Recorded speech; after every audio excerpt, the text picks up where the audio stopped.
All right. Good morning, good evening, good night. Welcome to NFT Live on the Web3 Network, where we are consistently about 2 minutes behind. Never mind. I missed you, Prodigy. You had that comment earlier. Biggie, I just lost your video too. We're sitting here with Biggie Poppins, Gifted. We are starting right, Biao. And Azuki just made $38 million in about 10 minutes. Yeah, it's a lot. That's a lot. No, it was like 18 minutes. Less than 20 minutes. They took down almost 40 mil. Yeah, so we're covering the Azuki Mint today. The Elementals just sold out. It didn't even make it to public sale, folks. Did not even make it to public sale. No issues with gas, by the way. There was a initial spike. There was an initial spike, but it was more so people were paying more than other folks. Like that was the deal. That's a gas war. That's what it is. People trying to get in. So it did look like the high end. It got up to about $1,000 is what we heard. I don't know. Somebody confirmed that with some on-chain data for us. Yeah. But I'm sure some people did get wrecked on gas, but they got in, right? Exactly. Whereas our friend Fate, who was hanging out with us in GM Webs 3 with his beans and trying to get in, didn't get in because he didn't play the gas war. He thought he said, "Oh, gas is only $17," and then if 0.09 ETH, maybe this was the Azuki side. Maybe the Azuki folks had it a little bit easier. Maybe the beans got a little bit screwed. But if someone's paying 0.09 ETH to mint 332 elementals, I'd say that went a little bit better than the other side, which was the fear. So we're sitting here post Azuki mint, guys. We will get to some other stories, but that's going to be the main one. Heavy Metals releasing in a matter of days, literally 48 hours. So there's a little bit of energy coming back to the NFT space. Do we have liquidity now? We just spent 38 mil. Is there liquidity in the NFT space? Biggie, what's up, man? What's up, brother? There seems to be, right? All the meme coin degens are coming out with their bags. I don't know, man. I just think it's the same money being flopped around by the same people. All right, so we're going to touch on this for not a majority of the episode, for a good amount. I wanted to get this giveaway to you guys before I close it. I'm set to close this in like the next 3 or 4 hours. This is the Ralph Quintero interview on Wild Web Pod. I know Biggie and Gifted, you guys, I appreciate the support with you listening to that. But if you're looking to win $50 in Ape Coin, which could potentially, this is not financial advice, be worth multiple millions of dollars one day, then you want to join this giveaway. So I just dropped multiple millions of dollars. What X would that have to do to be worth $1 million? Let's see. Many X. Yeah, a lot of zeros on that. 20,000 X on ApeCoin will get you to $50 to $1 million. A man can dream. Following Wild Web Pod, Ralph Quintero, and then replying on the tweet what your favorite NFT collection. So they were coming through. I will pick one winner, and I'll close this in the next couple hours. So we want to do that ApeCoin giveaway for y'all. Hopefully you win. Excited to be doing that. Hopefully we can provide some value back to y'all. GM, our vibe, our tribe. And Marty saying, now if Jimmy comes, you will say it's me when it's not. So Jimmy Butterworth is momentarily joining our chat here, folks. Be here any moment. All right. So we're going to touch on some housekeeping things. Biggie was in Marfa, Texas. I need to hear all about it, bro. Getting down with some fantastic. Barbecue. It was great. I literally went there for one night with my wife and kid. It was a pretty slow weekend, pretty chill. Both art blocks and glitch galleries were closed. It's hilarious. Like literally one of them says like hours of operations, maybe. But that's Marfa for you. It's such a small town. I had to hit up this barbecue joint. If you guys come join me this September, I'll have to take you there. It's been rated one of the top 50 in Texas for whatever that's worth, but it's really, really good. Had some really good food, got to walk around the nice little town. And in spite of the fact that I wasn't able to enter, Blockwork and Glitch Gallery, there were a bunch of other really nice installations that we were able to check out. And I'm really pumped about it, man. I'm really looking forward to see how it turns out this year. I think it's going to be at least double the amount of people that are going to be coming in. The people that I did speak to about like asking them if they were familiar with art blocks and you know about that date, and the people that have been showing up for the crypto, they all seem pretty happy about it and pumped about it. And yeah, they all acknowledge that it is a little hectic because the town just gets overrun by us degens there. So it's gonna be cool to see how it goes this year. Thank you, Prodigy. Got this one in Japan.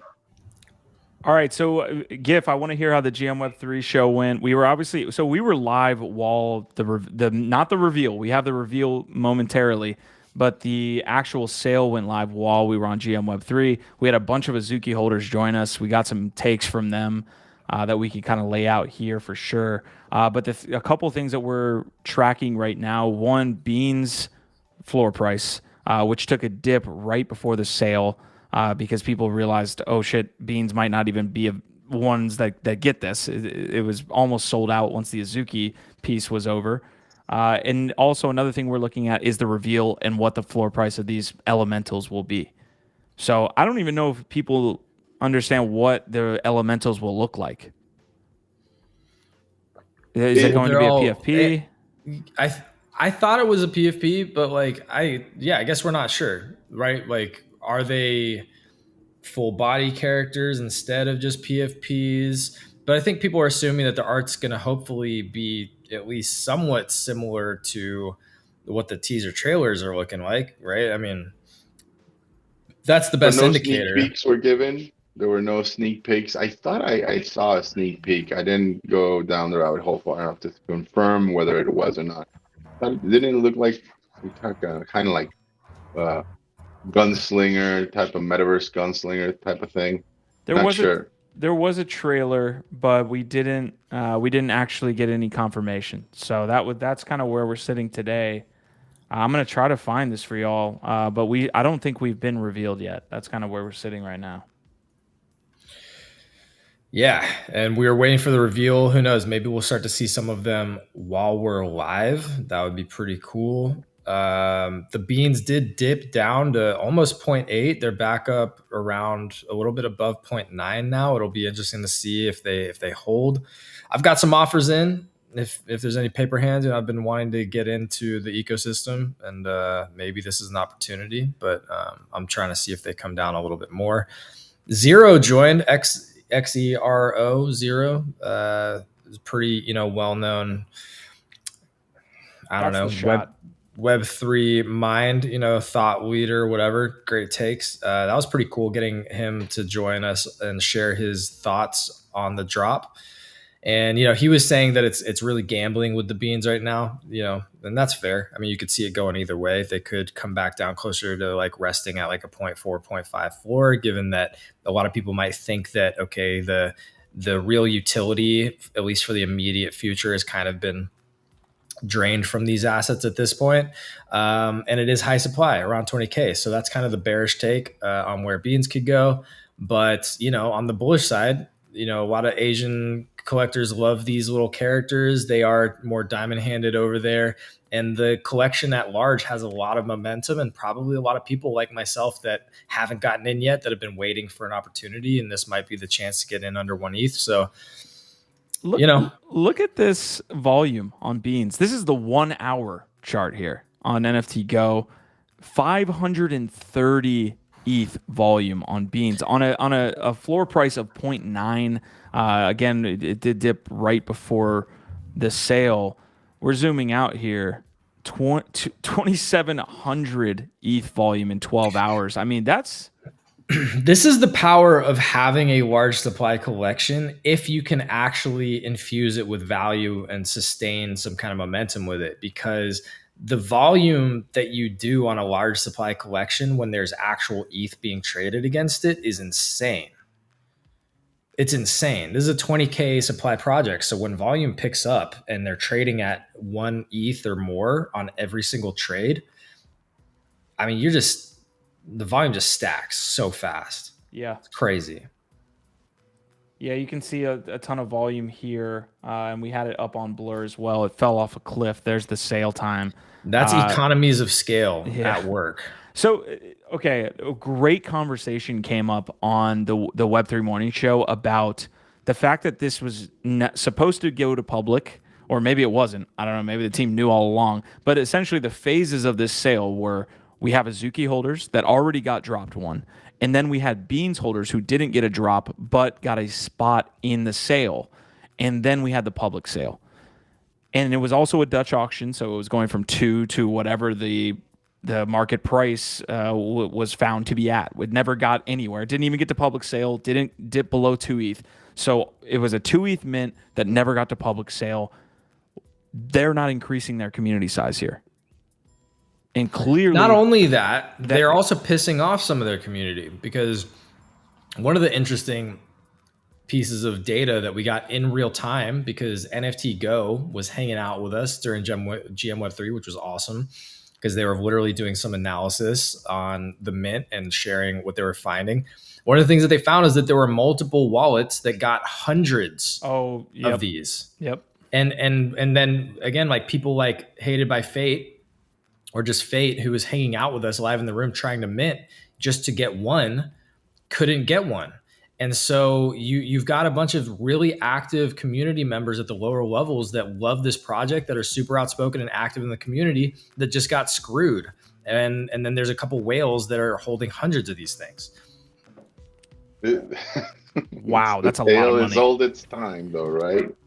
I mean, this seems to happen with most projects. I think, and I agree, like in the sense that these expansions are usually meant to be to grow the community, but in order to do it, how would I call it? Is it fair? The word that I want to use? No, but you want to deliver value to your current holders, right? The people that have been diamond handing all the time. So you give them the privilege of minting first, but then some of these dudes have a lot of money, have very sophisticated bots or tech to be able to, front run a lot of people before they even have a chance. And so that's where the question comes, right? Like, it's like, what, and that's the issue that I sometimes have with projects that have like really big whales that have a lot of the supply of these, projects. Is like, what point do you begin to liquidate or expand the community, down the line? Because like you said, they do need to deliver value. And if these guys are the guys that are gobbling up the supply, I mean, you'd think that at some point they're going to cash in, right? They're going to flip at least a portion of what they. Well, we're seeing this happen with Machi right now. Like, we've talked about how it's kind of a double-edged sword, having these big whales in your community. And, what I said is that it's similar to having, financial tools like leverage tools that help you, they're gasoline one way in a bull market, and they're gasoline down the other way in a bear market. I feel like it's the same thing here. And what we're seeing is a couple of the different downsides, the negatives of having big whales, right? One with Machi is, again, in a bear market and he just offloads, you see it just totally, disrupting the entire floor price and having just bringing down the whole collection. A lot of FUD around that too. And then here, with a new mint, you see the whales sucking up a ton of the supply and making it, hard for a lot of the little guys to get anything. Now the thesis I would imagine for these. Oh, sorry. No, Biggie, go ahead. I just want to make sure that we get to some of these chats pieces here in just a second, but go ahead. Yeah, I would imagine like a lot of these guys, what they're thinking is like, down the line, again, when we look at the active wallets trading NFTs, it's a laughable number, right? We're in the thousands, tens of thousands, you look at something like Fortnite, like a lot of these other gaming communities or social media platforms where you have millions, hundreds of millions of active users a day, when we talk about being earlier in the first innings, like other people have mentioned, it's, I think that's the thesis for them, right? It's like, okay, assuming these projects do deliver on their roadmap and build out something that many people want to rush to the door and be a part of in this next bull cycle, they don't have the ability to make bank, right? Why not? The big if, it's a big if though, right? There's that question of what if it isn't, right? But what if these people that were trying to get into Azuki at a low price point, you know, in this third expansion pack, find something different, something new, something at a more acceptable price point that they want to bet on in this next bull cycle. It's a bit of a risk depending on what these big projects are able to deliver between now and that moment. All right, I'm going to get to some of these comments as well. Jacob's in the house, OVOT. Marty saying it's going to be a type of turd. So again, here we're in an environment here that feels extremely, I hate to use the term bullish, but it feels like there's a little bit of momentum with the heavy metals coming later this week, with Azuki doing $38 million. Again, like this is the middle of a bear market that we're sitting in, or hopefully a little bit on the back end of a middle of a bear market, but there feels like there's a little bit of momentum. Does this not move your meter at all, Marty? Is this not a positive thing? Like NFTs aren't dead here. Obviously, there's Marty a lot of wants to speculation. go back to Web 2. Yeah, I think it shows. So like I'm kind of on the side that I don't know that this really proves to me that like there's a lot of momentum necessarily yet. Because again, I feel like it's all the same people just moving, like taking L's in one collection, losing money there to get a little bit of liquidity to move it somewhere else, or just moving it out of meme coins and back into this for now. And then like I don't see any new people coming in, any new liquidity. And I could be wrong. Again, like to your point, Q, you're saying like we have a blind spot. We don't really know. Are there a bunch of new people in Asian markets that are interested in Azuki that are coming into this? I do think it's exciting to see big projects doing cool, interesting things still, and that there is still a lot of money moving around. Yeah, I mean, this goes into your point maybe a little bit. Like clearly whales are going to not be like first time buyers for the most part. 20% of the total supply. Yeah. So almost, I mean, what is that? $10 million? Yeah. Of the question total there is 40. like, is it fresh capital that they brought in to That's buy my into question. this, or Exactly. did they trade out of something else to That's what to refocus on this? And I don't think, Giff, you were saying that, but I don't think you have any data to back what you were saying up. It could totally be true. I just need to see it in data form. What we need is things like HV-MTL Forge and Pudgy Penguins with their phygital onboarding funnel.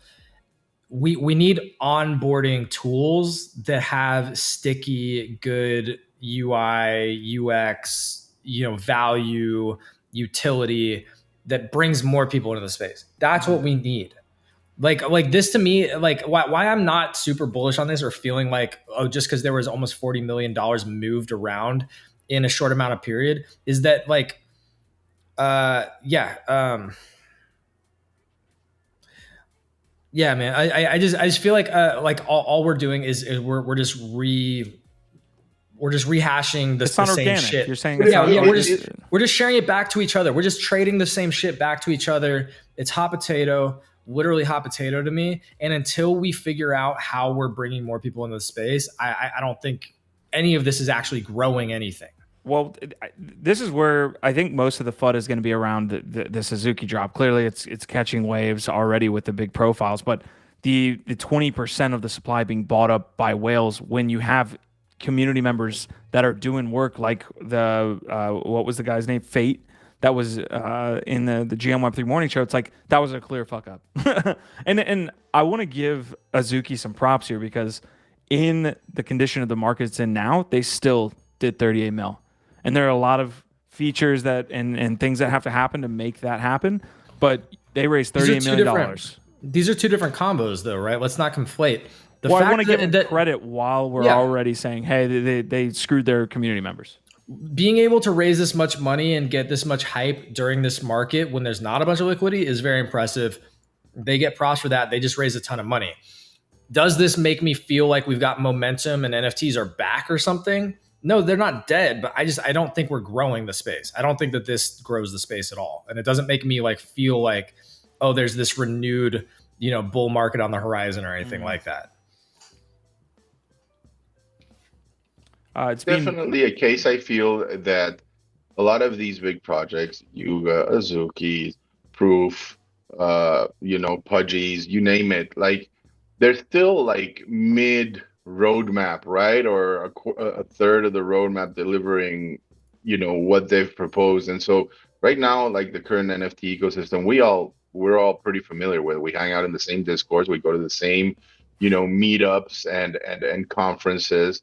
And so there's really not a lot new that is coming down the pipe as of yet. And I don't think that's enough to bring in to onboard these new people that you're talking about, GIF. I think that comes later, right? And that's what we're all banking on as well. What projects are able to succeed in that, each one's developing their own business model and thesis, and it will play out, in the coming months and hopefully in the next bull cycle. I think Azuki's got a good shot at it, as long as they can retain that attention and they definitely have a lock on the Asian community, which we all know is it's like a sleeping giant. I think they would have to really face plant in their roadmap on delivering like cool experiences and events to really go down, in my opinion, or get, as usual, fudded to death by the AFES in Hong Kong crypto Twitter. Rumor is wild. That would be a major shift in, the core community of Bored Ape. It wouldn't. It's just crazy to think that we could have the AFES be in Hong Kong when it's been such a Western dominated project. But go ahead, Gif. Yeah, I real quickly on that, I think it would be awesome, but I would hope that would be part of a 2 event. I would hope that they would still have one in Miami or somewhere more Western, and then also be attacking that Eastern market. That to me would be cool if they could pull that off. Obviously very expensive and difficult, logistically to do multiple Ape Fests, but it would be really smart if they could, I think, and really cool. The other interesting thing that I think is relevant that came up, I think it was Fate that brought this in, is like, why are they doing the drop this way? One of the reasons why they are doing it this way is because it's very difficult to raise money right now. Bored Apes raised $100 million. You know what I mean? And they already made a ton of money, but they also raised VC money. It was VC. Yep. And there was a bunch more VC money when they were raising money in the market. It's much more difficult right now to be raising money. And so this is how they're raising money. It's from the community, the people that are already in it, with another collection diluting their supply yet further. Again, it remains to be seen what impact that actually has on the value of the other assets. But that is what they're doing. They are diluting the supply, coming in with a super high mint price, targeting the same exact people or a lot of the same people already in the space, not really growing their community. And they're raising money this way to build out their company and their IP.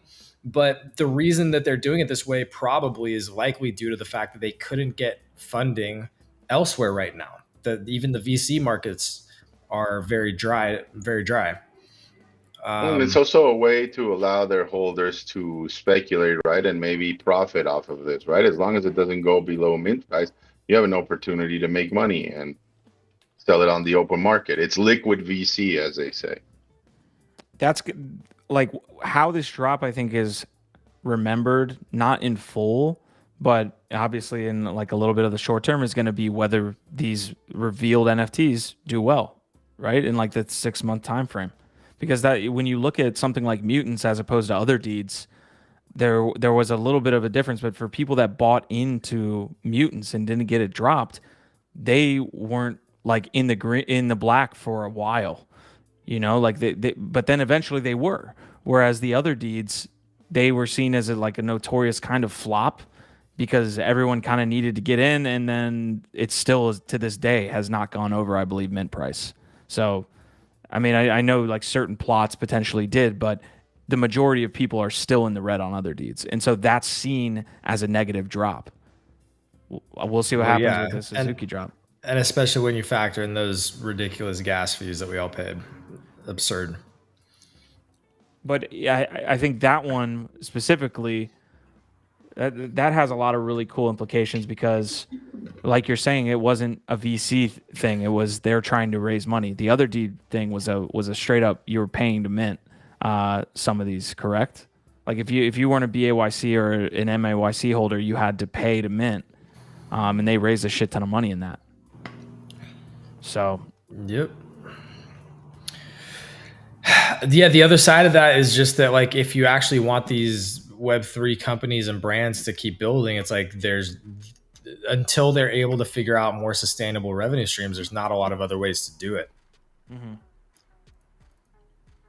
So, it's a complicated situation. They did raise money successfully though, so they definitely have at least more of a roadmap. A lot of people are talking about them putting that into developing an anime at this point. Kind of seems like that's the route that they might be going.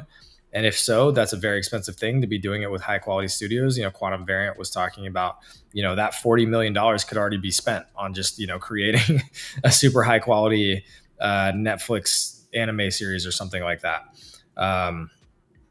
So yeah, just because they were able to raise this money on another mint does not make them into a sustainable business model still. So how are they going to do that now, right? It's like at this point, you can't just keep launching new projects. You now have to focus on creating something sustainable for your fans and collectors. Quick ICO update or anecdote, I guess I should say. This happened in the ICO era where teams would raise like $35-40 million, and then they would keep it in ETH, and then ETH would pump 5x or something like that. So they would turn 40 million into like 100 million. And that was where like this crazy speculative market came from. And it was wild, man. That might be part of their, a little too long too. Yeah. That might be part of their timing strategy too. Maybe they do think that this summer we're going to see a little bit of a bull run on ETH and Bitcoin, and getting in now, before it does that, could be, they could turn that 40 mil into 100 mil or something like that just by sitting on ETH for the next couple months if things do well.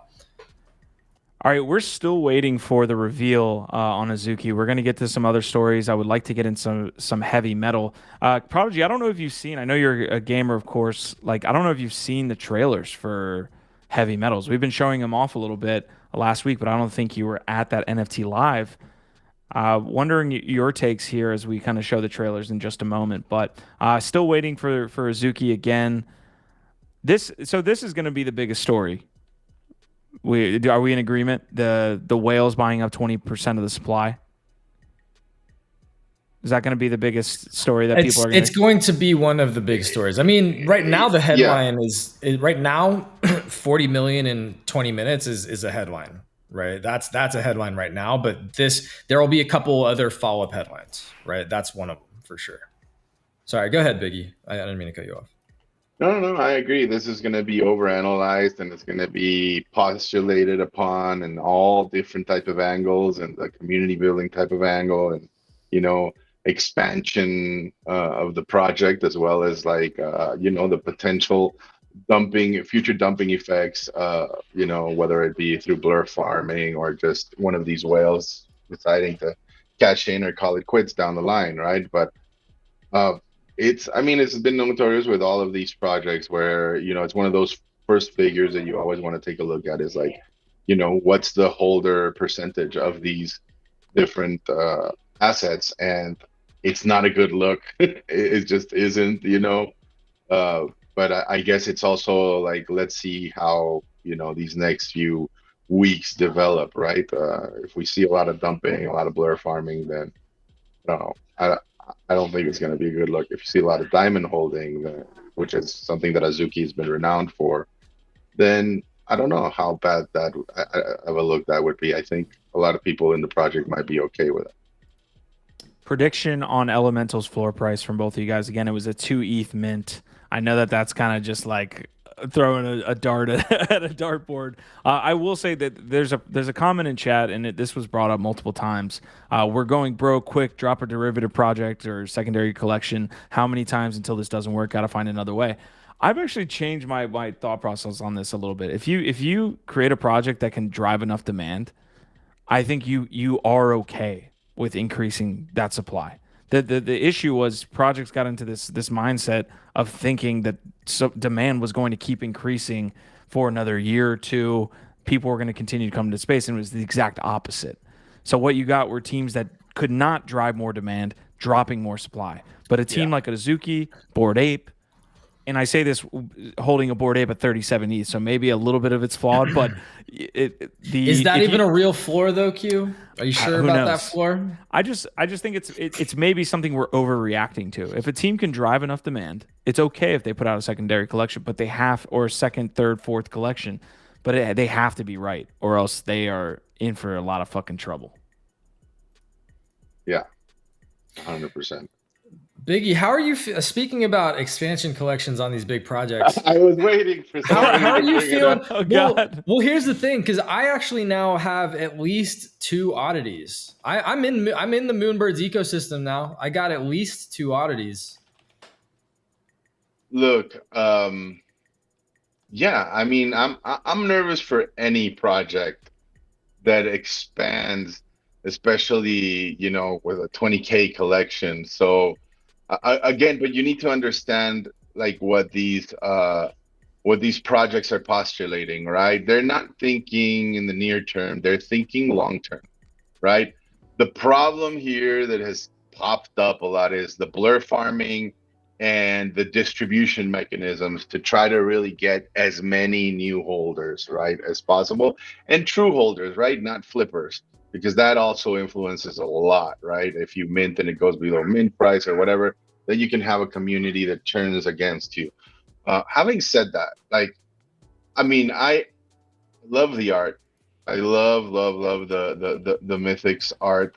I think you know, there are some things that have not been revealed yet, but hinted at, which is something that I'm very passionate about and hopeful on, especially as the Mythics being for builders, for the builder community.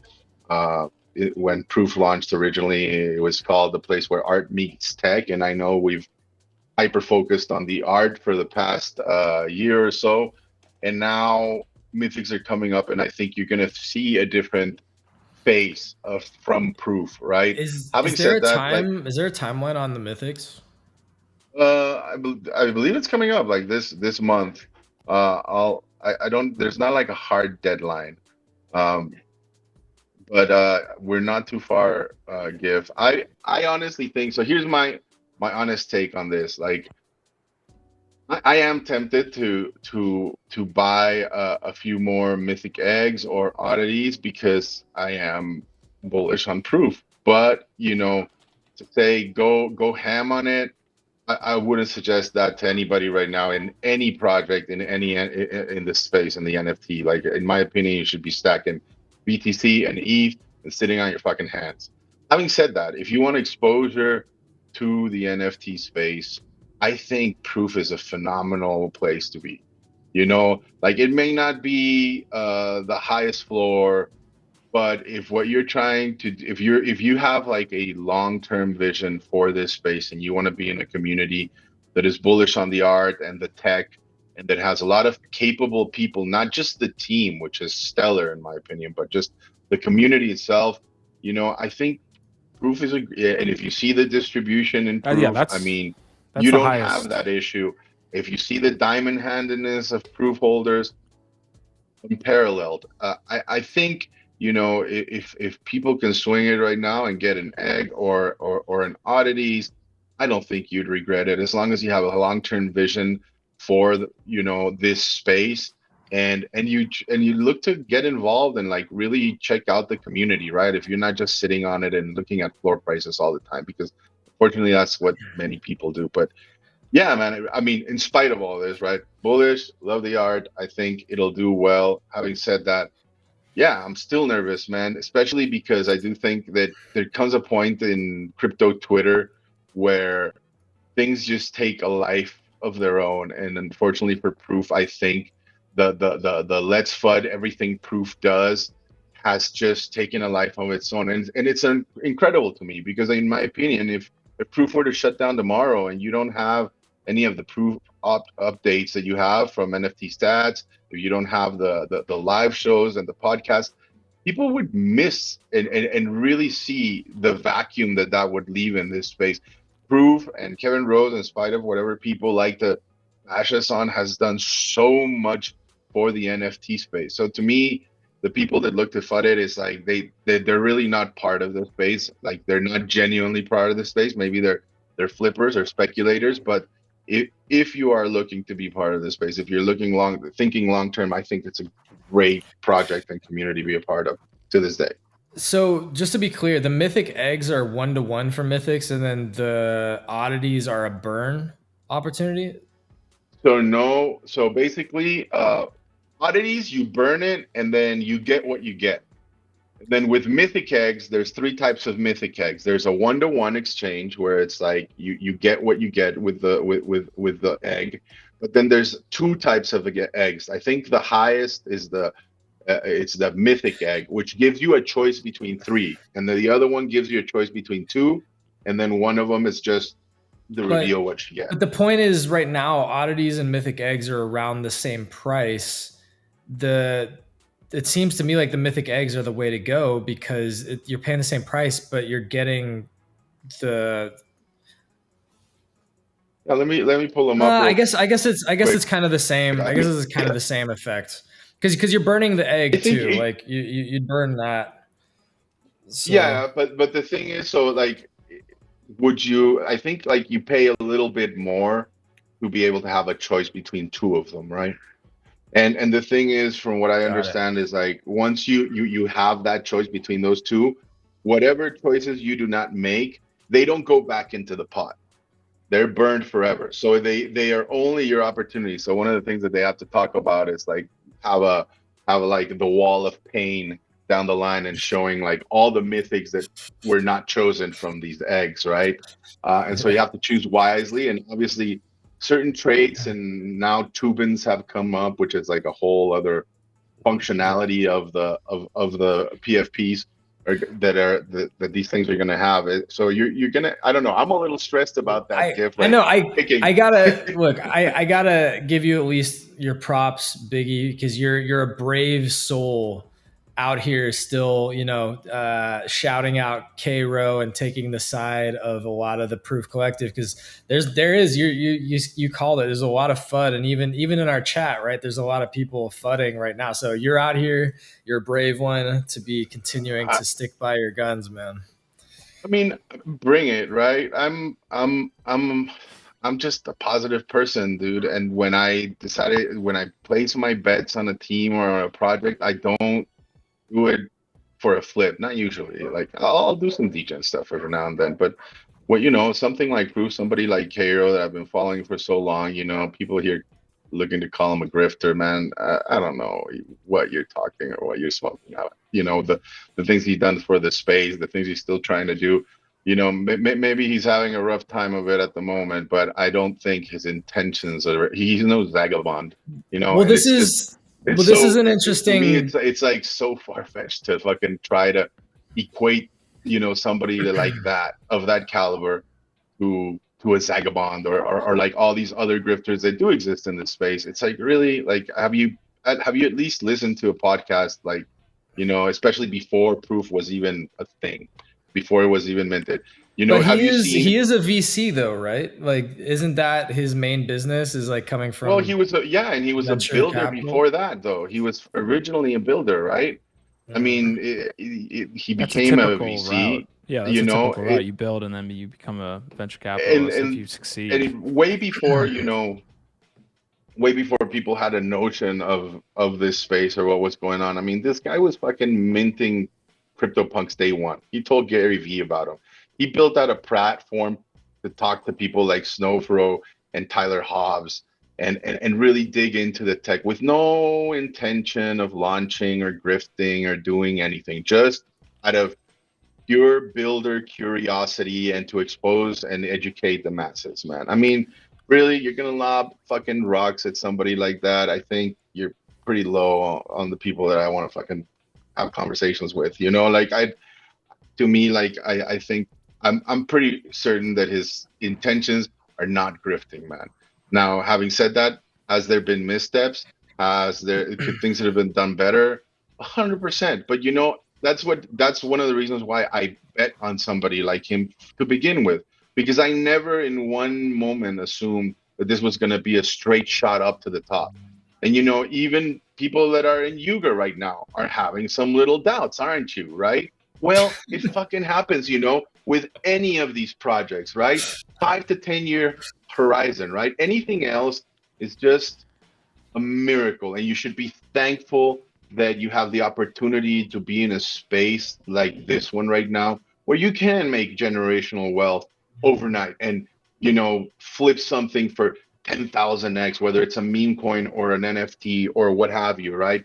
But the reality is that down the line, that's not what it's gonna be like forever, and to expect people that come into this space with actual track records of building in Web 2 and fucking Web 1 that have actually been in the trenches, and know that it's not that fucking simple. And then, you sitting on your arm, your fucking armrest, just fucking saying, oh, well, this is not how it should be, and I could tell you better. It's like, come on, man. Like, please, like, grow up a little bit, like, give it some time. I mean, in the end, I guess that's the thing that just makes me feel like, time reveals all truths and all things, whether it's with Azuki, with Yuga, or with Proof, man. And I'm, whatever I bet on Proof, I bet knowing that it can go to zero, that it can't, like even founders with track records can go down to zero. Now, having said that, I don't think Quintero is here to grift. I think he's here to build. I think he's got good intentions, and that's the reason why he has the team. People don't leave their jobs, to go work for him for probably a pay cut, because they think that the project's going to go to shit or that there's not something special being built there, right? But I think there's immediately. God. There's a part of this conversation around VCs too that, like, it's a well-known fact that a lot of VCs are essentially just trying to get the bag and then not providing any type of value, right? Like a ton of venture capitalists do that. It's like a meme in the venture capital world. But there are a select few that actually provide their value-add investors. That's literally the term that most they use. Yeah, exactly. And there are legitimate value-add investors. There's just probably more that don't provide a ton of value except the capital up front. Well, and you also bring up a good point about, like, there's a lot of really good intentioned, legit builders that come into the space. A lot of people who give up a lot to be here. I've been giving up, the prime, like, money-making years of my life. Like, I could be a director at a big agency making 140, 150K a year right now. And I'm dedicating my life to doing this, whether it's up or down right now. A lot of people are dedicating themselves to the space because they believe in it. And that doesn't guarantee that you're going to be successful. And I think that this is a problem that we do see is like, people are taking these high risk investments into these different startup projects. The majority of them are going to fail, but then a lot of those people don't want to just see it as like, hey, these people tried and it didn't work. They want to see it as like, oh, you rugged. Yes, there are actual rugs. There are rugs where people, like, promise a bunch of stuff, take a ton of money, and then just disappear or just don't deliver anything at all. That's a rug. But we call everything a rug, and we treat everybody basically the same, despite the fact that they may have actually been really trying and just not had the same success. That's a real problem that I see. But anyway, also real quick, we haven't said this yet on this episode.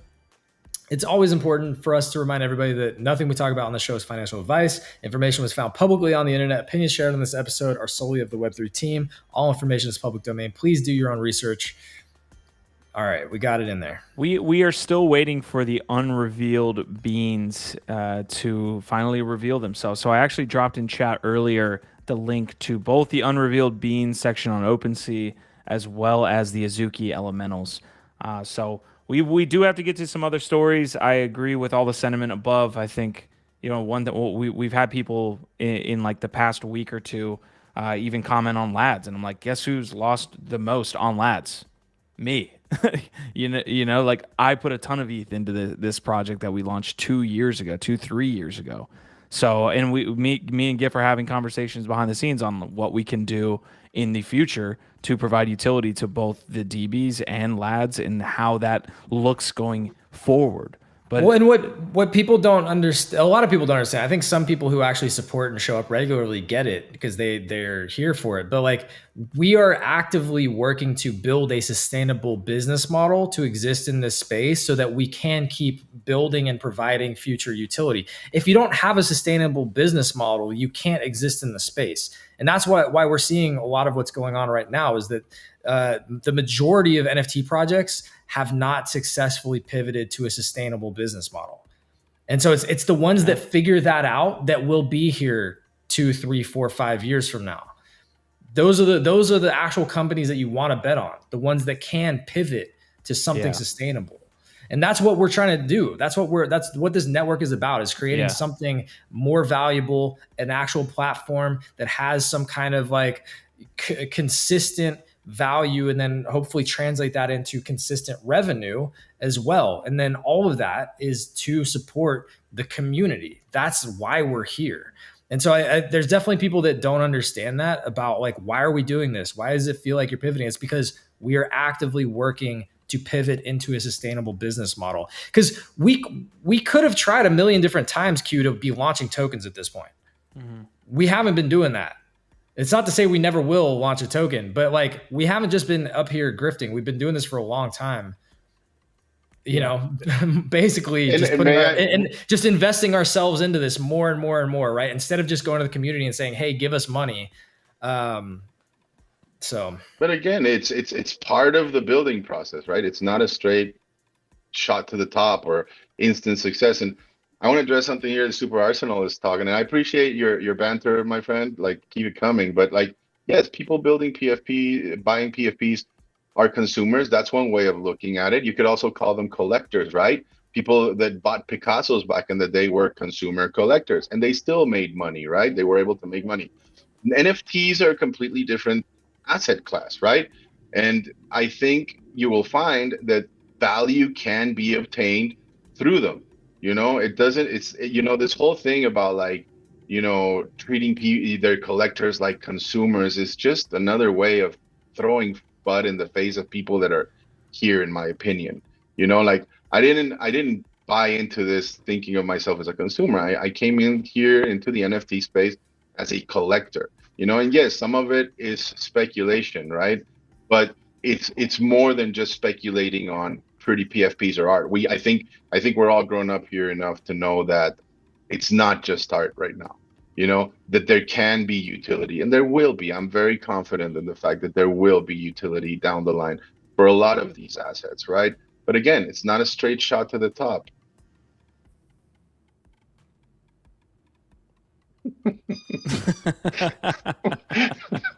Yeah. Great takes from everybody. Super Arsenal, we appreciate, like Biggie was saying, we appreciate your takes, man, there in the chat.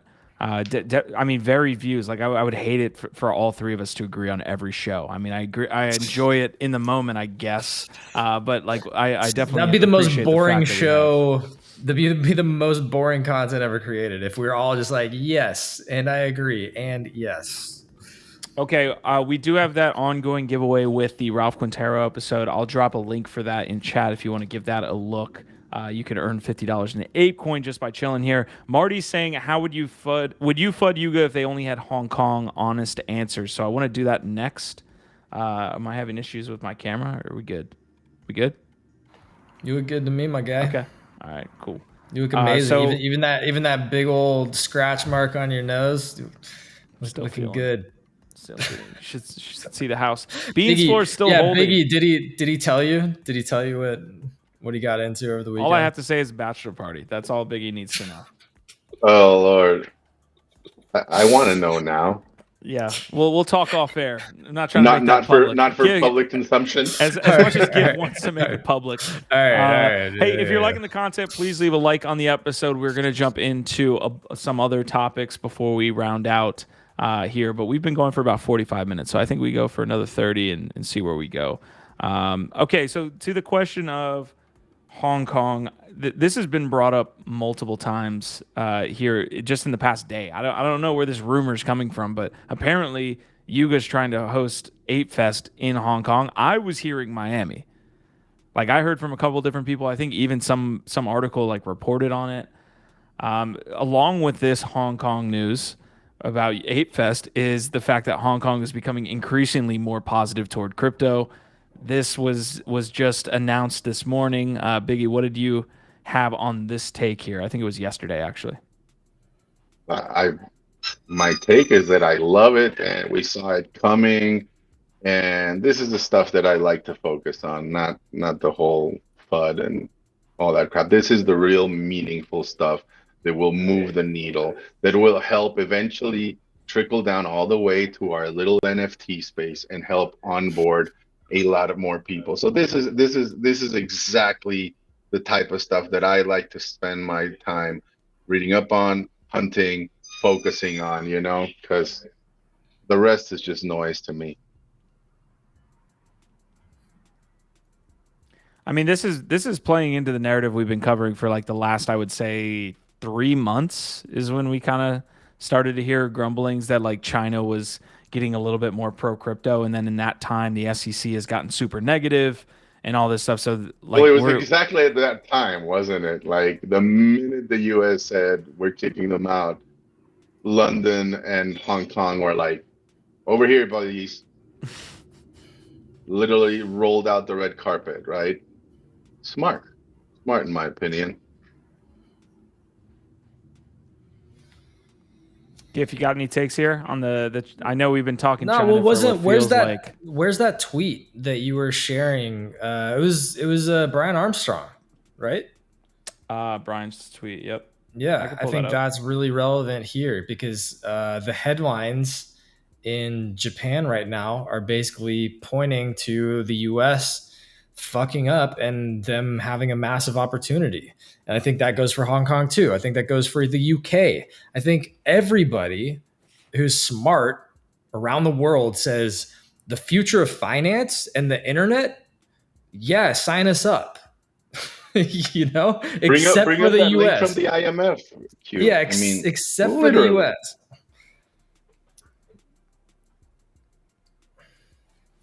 So, okay, so this one is a little bit, I mean, both of them are super interesting, right? The developments in Hong Kong, because China's been essentially, so China repatriated Hong Kong in what, 2017, 18? I don't know. I need to get my geopolitical timelines right. Do we lose Biggie here? Oh, we got Biggie. Okay, it might be my connection, fellas, but Hong Kong is essentially both China and not. I forgot the quote that they used with like two countries, one nation or something like that with Hong Kong, one flag.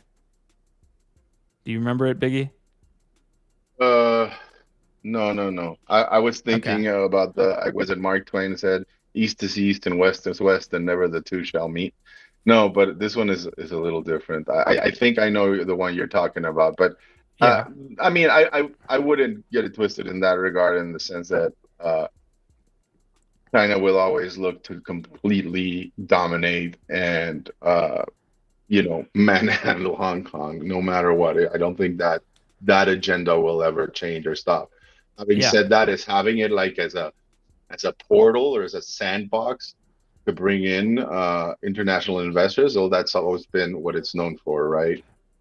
And I think it's smart, by the way, that Yuga wants to throw a bash over there for Bored Apes. It's not the first project that's doing it. The Proof hosted a meetup in Japan not too long ago, and I think you're going to see more and more people do that, especially as we see the Asian markets really start embracing this space. Yeah, I do have so the committee member that I'm voting for ApeCoin, not special counsel, but committee member is not in Hong Kong, but there's another individual that I am voting for that, like, if you can push proposals through and get us more favorable looks in the Asian market, like, I'm going to probably push your way. It feels like that's a very big necessity at this point. So anyways, I do have this IMF piece. The Japan story here. Crypto tumult in U.S. may be a boon for Japan. This one seems different than China, right? Like that's kind of what I was getting at. Is Hong Kong is, again, to Biggie, I think you hit it on the head, being used as a sandbox for pushing forward maybe more progressive things for China, and that's kind of the way it's always worked. Japan is an ally and is very tied into the U.S., so it's a little bit different of a relationship between China and the U.S. and both South Korea and Japan in the U.S. So I wonder. I mean, I feel like they're not going to be as aggressively maybe targeting U.S. constituents and all this different stuff that China seems to be doing, but it's a positive. It's a positive event. Obviously, Did to you have get both the other Japan link I and sent South you of the Korea. IMF though? I sent you another one, which was to me like one of this one. This is my favorite headline of this week or these past Wow. few days. I didn't even This see is the this one. IMF finally recognizing that it's beat, in my opinion. That they will not be able to put the genie back in the bottle. They will not be able to manhandle this. And it's, I think, I mean, people are just not giving it the attention it deserves. That is powerful, my friends. You know, Well, that is exactly what we've been waiting for. did this come out around the same time that they announced their CBDC? Because didn't they also say that the IMF is going to try and control crypto They with will a global CBDC? Yeah. 100% gift and the off ramps and the on ramps. I mean, you cannot expect the traditional financial system to not attempt to get its piece of the pie. Like they will, one way or another, they're gonna get a cut. How successful are they gonna be? How dominant are they gonna be down the line? I don't think they're gonna be very dominant or successful, especially when you see finally the It's IMF accepting things it's like this. You know, it's great to see this, but it's also it feels like a story old as time at this point. Like you can't beat technology that reaches some kind of like mass adoption. Once it's out of the bottle, you can't put it back in it. And it's kind of crazy that like they don't have there's a smarter lot of people that people. do think that way, right? I mean, I'm sure all of us here, even in chat, you know, anybody that you tell outside of our little circle that we're in crypto, and we try to Eli 5, you know, the technology and the whys for them, and they just can't see it because they are, you know, either they really do not have the technological savvy to understand how powerful the technology is, or they're just so set in their ways and they are so scared of how disruptive it can be that they just don't want any change, right? But for us, I mean, for me, it's been really refreshing to see these takes, to see Powell say, you know, look, it looks like we have some staying power, you know? It makes you feel not so crazy after all, right, Giff? Because every now and then it happens too, right? It's crazy that at one point in the timeline we were in danger of that, right? Like in 2012 or 14, there were probably moments within those eras that, like, if it did go a certain way, if the US did say, I'm completely banning this shit when it was still in its infancy, how much different it would look today.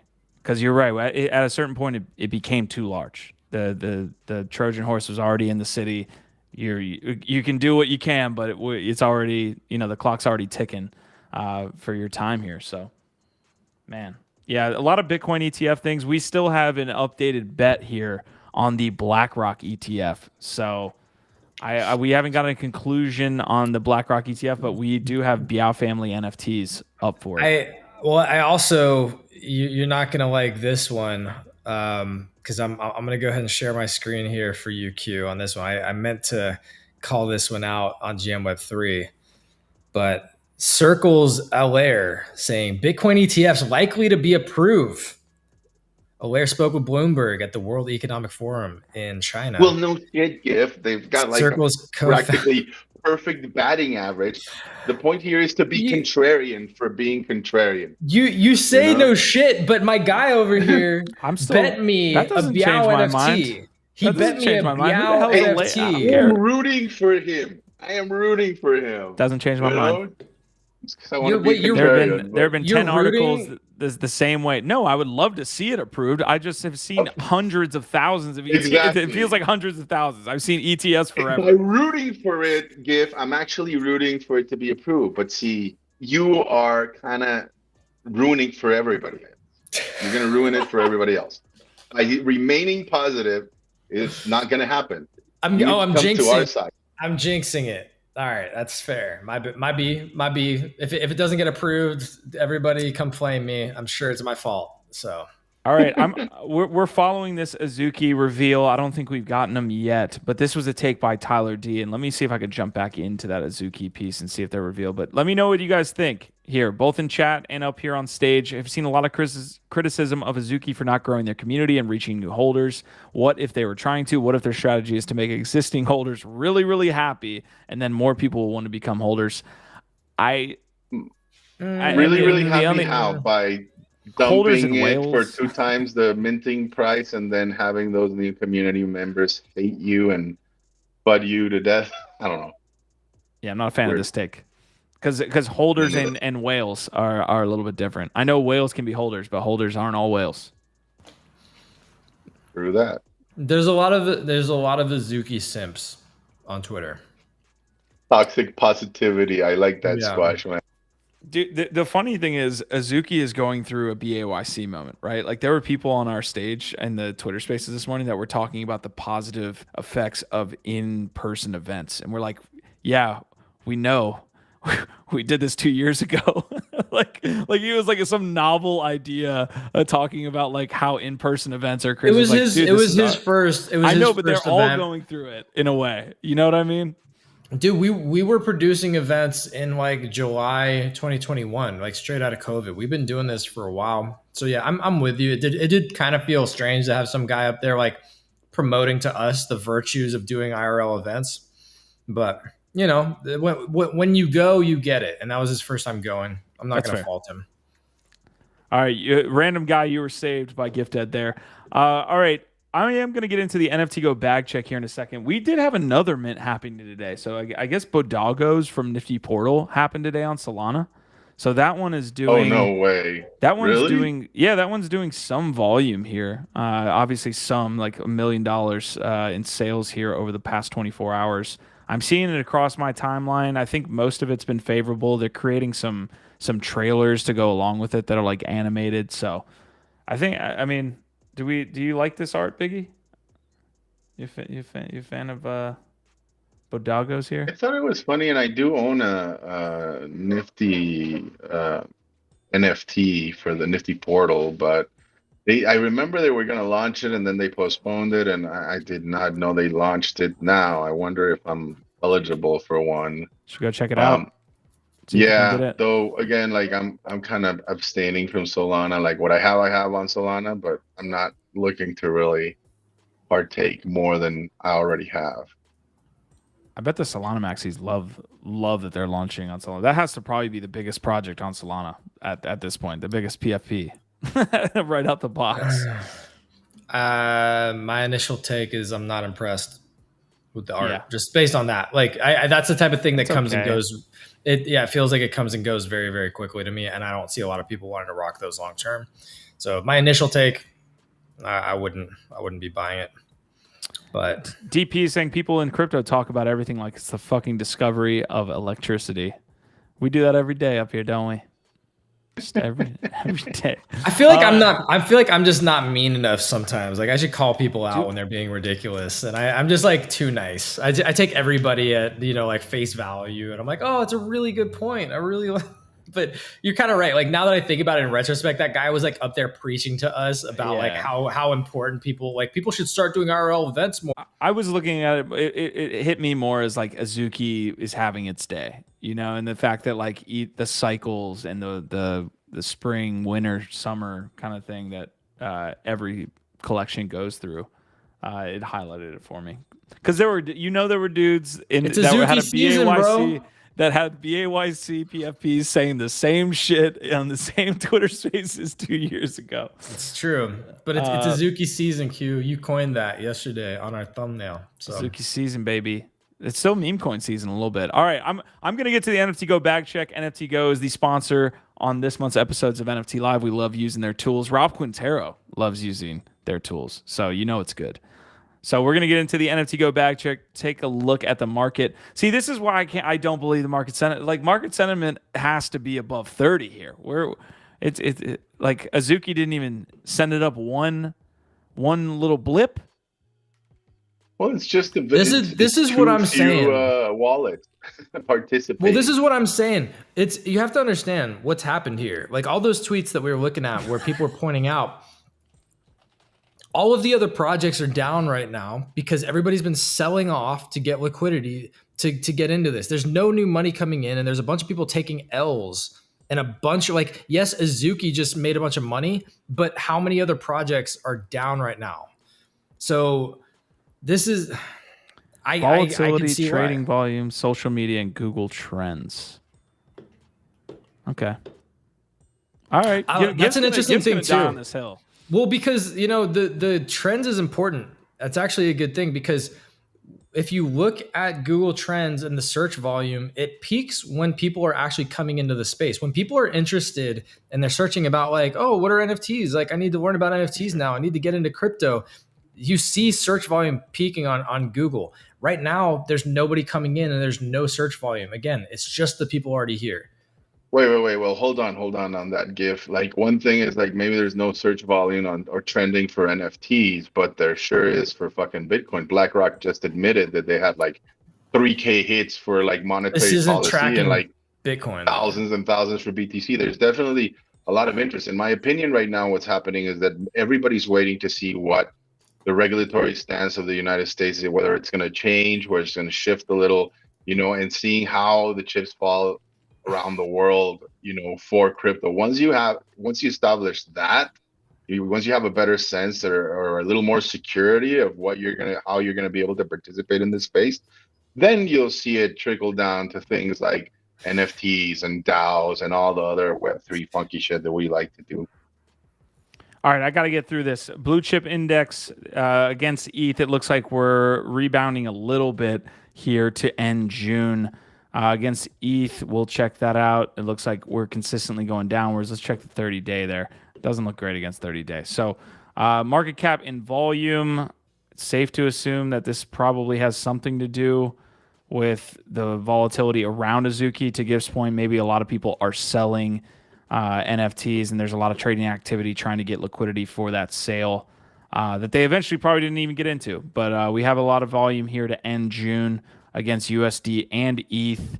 And then let's get into the last 7 days and last 24 hours. So, of course, Azuki and Beans over 50% of the entire trading on Ethereum. Bored Ape Yacht Club, Mutant Apes, Captains, Clone X's. Apparently 100 Clone X's got dropped by a whale recently. I'll try to pull that one up for you guys. Wrapped Punks, DeGods, Bored Apes, the Potatoes. See, this is a good list, man. No absolute nonsense making the top 10. I appreciate the NFT space today. Y'all probably fuck it up with something tomorrow. Let's see. Azuki Pepe is coming out tomorrow. Beans Birds is coming out tomorrow. We'll see it all. Bored Ape Yacht Club, Azuki, Mutant Apes, Beans, DeGods, CryptoPunks, Miladies, it looks like, is making it into the top 10 on the 7-day chart. So that is the NFT Go Bag Check. Let's check out the trending mints just very quickly to see if there's anything that pops off. Obviously, Beans is doing a shit ton of volume here, a metric shit ton, 3,900. Looks like Ethereum in volume over the last 24 hours. FF 6000s. I'm not sure they're doing that great. Boring Punks got a bunch. Well, no, because the freaking Ben.eth keeps making himself even more of a villain. Yeah, this one's not going to end well, folks. So FF6000's down bad. So glad I bought one to try and get into a cool experiment. And of course, I should have known.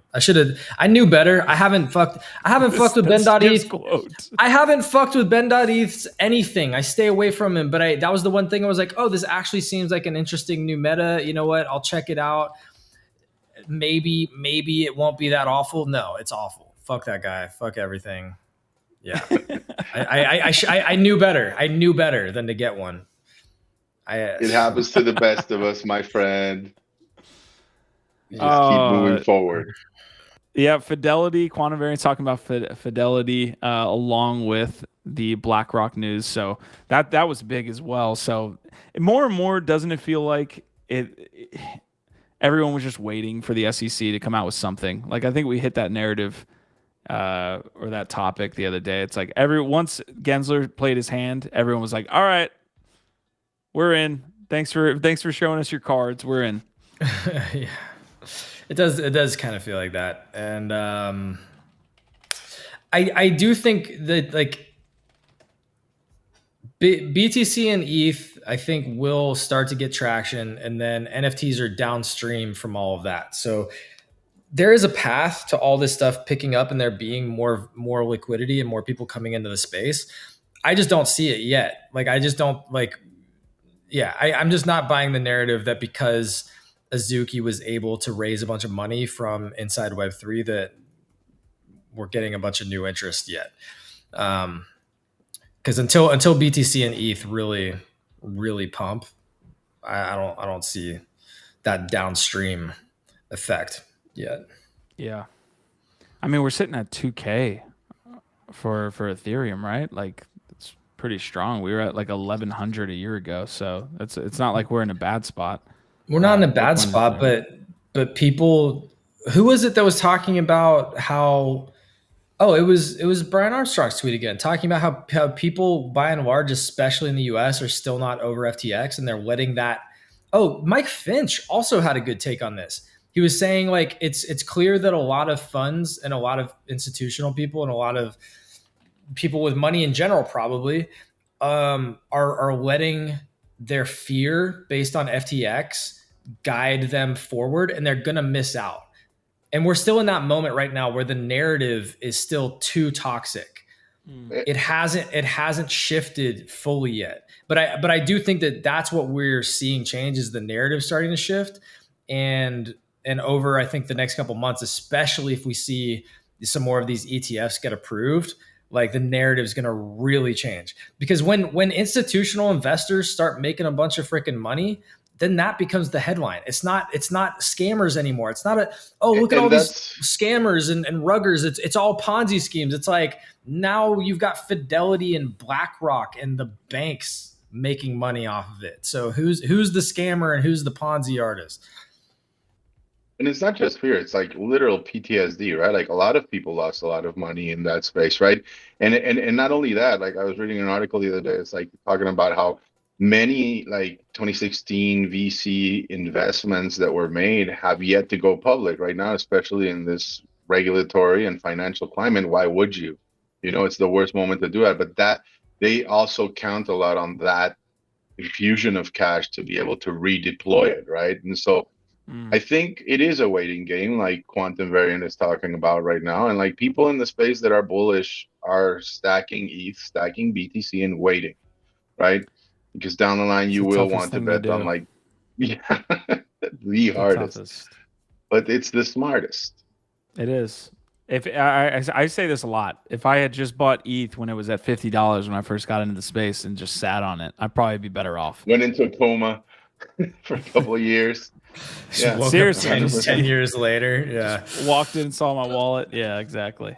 Okay, we have to get to the heavy metals here before we round out the episode. Still nothing for the elementals, the Azuki Elementals. I know that kind of rhymed, but we do have a reveal that needs to happen. What's the time frame on this where it starts to get a little bit ridiculous? Because it's been more than an hour and a half here for the reveal. They said that. I believe they said the reveal was going to happen directly after the sale. They said head over and get it revealed. Trading and reveal will open shortly. I don't know. I mean, on where they fuck up with this. I don't know what the mechanism is, but based on the term shortly, it all depends on how people interpret that.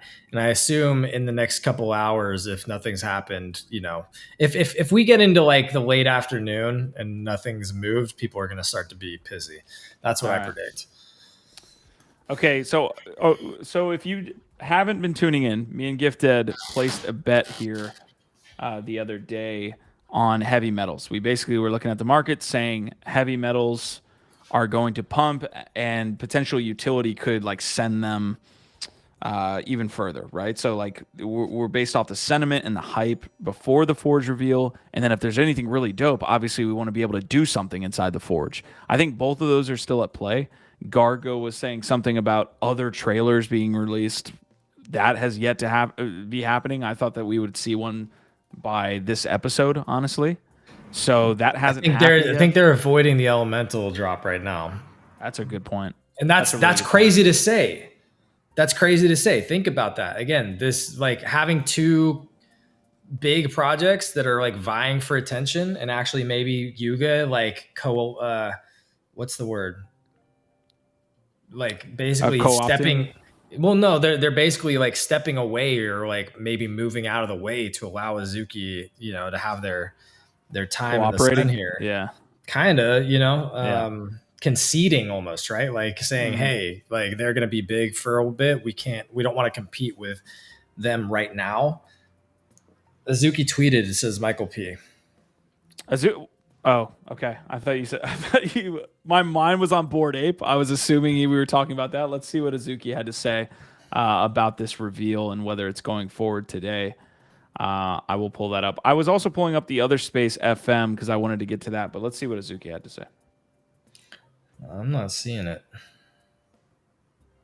I still just see the reveal. Yeah, that's all I see. They took it back immediately. So Michael P might be early or be referencing this tweet that we already knew about. But either way, I appreciate you trying to let us know. Sir, you're either early or you're late. Yeah, one of the two. We'll see. All right, I'm going to go into Other Space FM and show this off really quick. If you can't really see this, I really wanted to get into one announcement here. Oh, man. So Spencer Tucker essentially tweeted out that you need to get into groups. That was the tweet I was trying to find. Essentially, if you're looking... Oh, here it is. If you're looking to participate in the Forge, you likely want to find some type of group and organize around that. So here's the tweet. How you organize and by what criteria is up to you, but teamwork makes the dream work. So the alpha there is likely that the Forge is going to probably be more profitable. Again, this is not financial advice, but probably be more profitable for those that are working together. So I'm already in the Other Space FM. I've been doing a lot of digging there. I've been shouting them out a bunch and talking with them in their own Discord. So on Thursday, what will likely happen is whenever this goes live, Other Space FM will be going live from their YouTube channel as well as Twitter account, and we will be doing the same. Hopefully we can somehow combine on this Forge release, but we were kind of piecing together more info. Biggie, have we already talked with you about the trailer? Yeah, I said it. Okay. I said it was really cool. Okay. All right, so I mean, I was really expecting there to be something else. I can pull up the heavy metal price chart here as well. So we're down from where we were purchasing it, but again, I think overall we're still in a good spot for pre-release as well as whatever we can end up doing with the heavy metals here. Quantum Variant, let's form a group. I'm down. I was saying that, but Q, it sounded like you already defected to Other Space. So I don't know. Like, no, we gotta join. We gotta join with these guys. Unless you know a bunch of other people I don't know, we gotta just join with these guys. All right, I gotta get in the Discord then. Hey, Quantum. No, I don't have a heavy metal. I am tight fisting all of my crypto at the moment. Trying to do the responsible thing, and like Q is saying, it's difficult, but I'm managing so far. You know what? Smash the like for Biggie, doing his best down here to hold his ETH and not degen like we normally do. Man. I mean, I already did that with the open edition meta early in the year, right? So, at the moment, it's just I want to see how everything else develops. The macro, I we say. All right, so we're eagerly awaiting here the announcement from Yuga at some point, some Bored Ape Yacht Club announcement, whether it's going to be today or tomorrow to kind of, again, get away from this Azuki mint. I think it was a good point. But the alpha we've gotten up to this point is heavies are basically have unique types of energy. So the higher the tier, the more likely that you're going to be able to craft and do things without having to pay extra. ApeCoin's doing okay. I think it's like at 230 something at this point, or in that range. So we saw a little bit of a pump off of this announcement, but no details have been kind of dropped on the play to earn side, right? Like that's the side that I'm really expecting to get a lot of hype and energy on, is both ApeCoin utility and more details regarding this PvP or PvE battle that you're going to see. I think you get a ton of alpha here in the next 24 hours.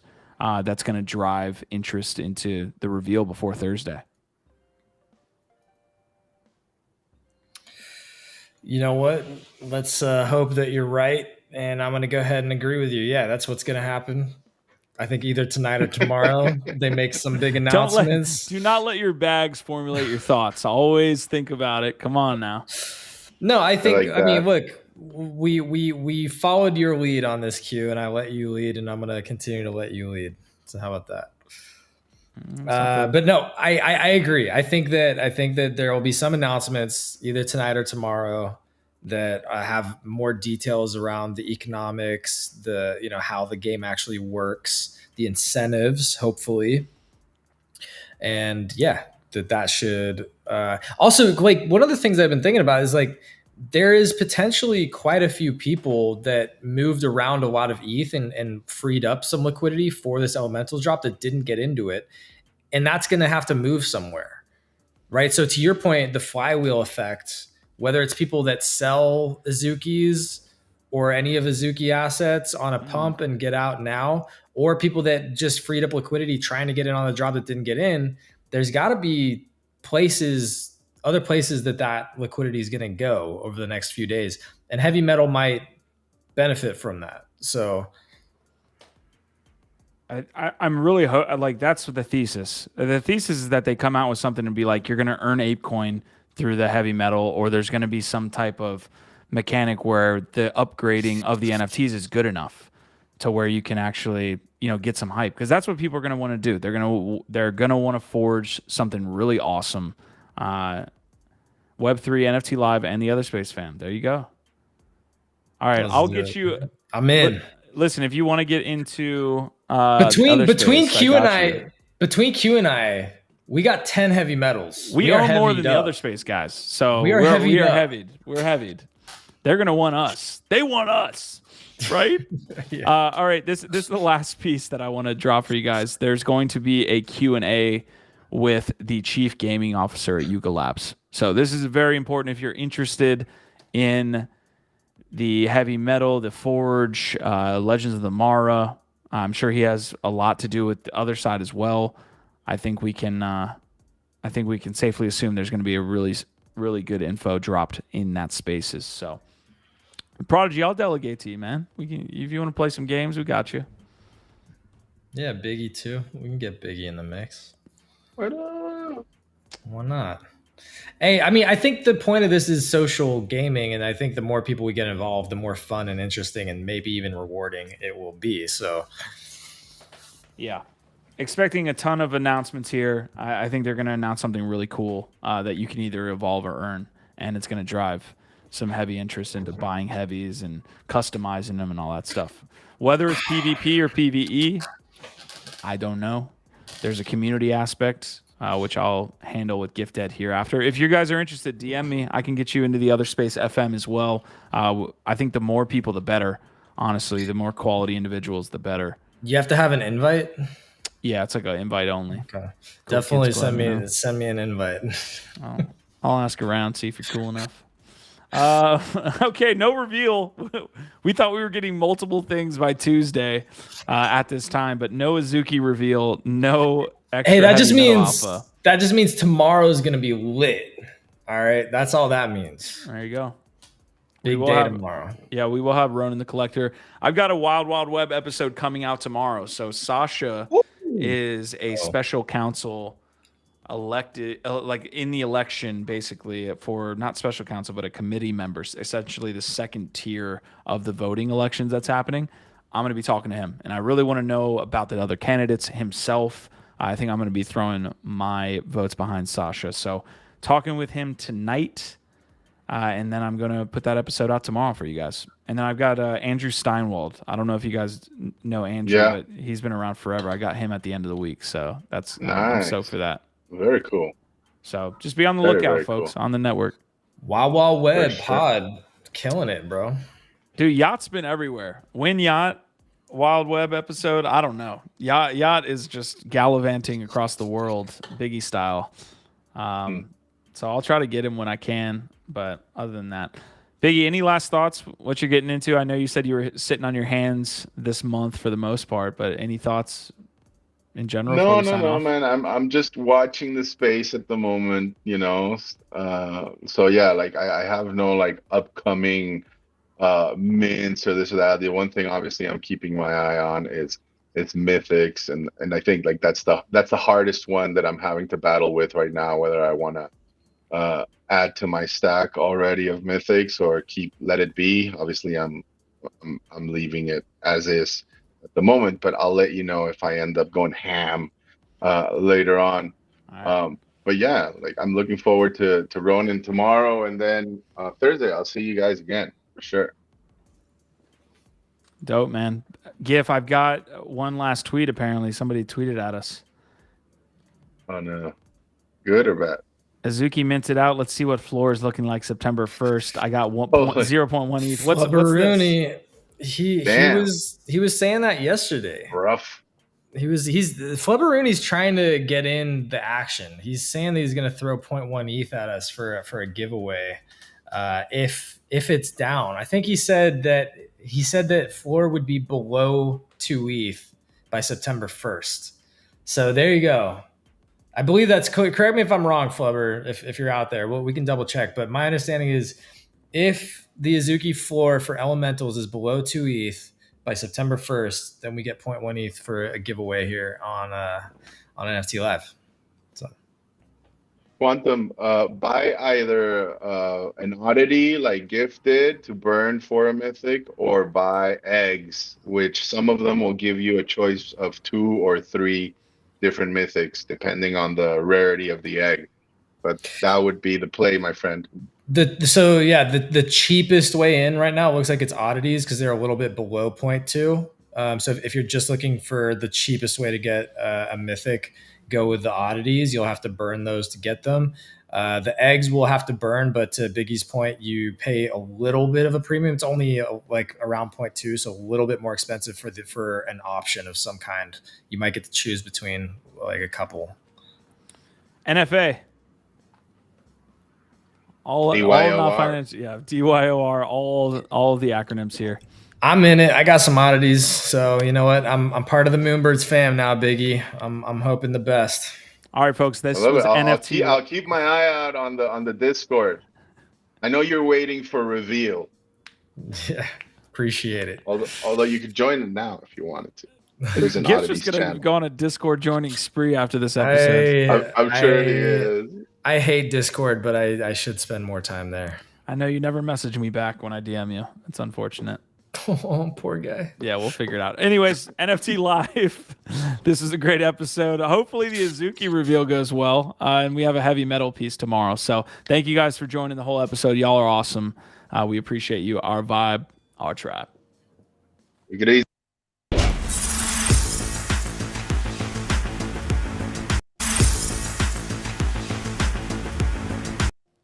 Hold up, Biggie. Did you have some? Oh,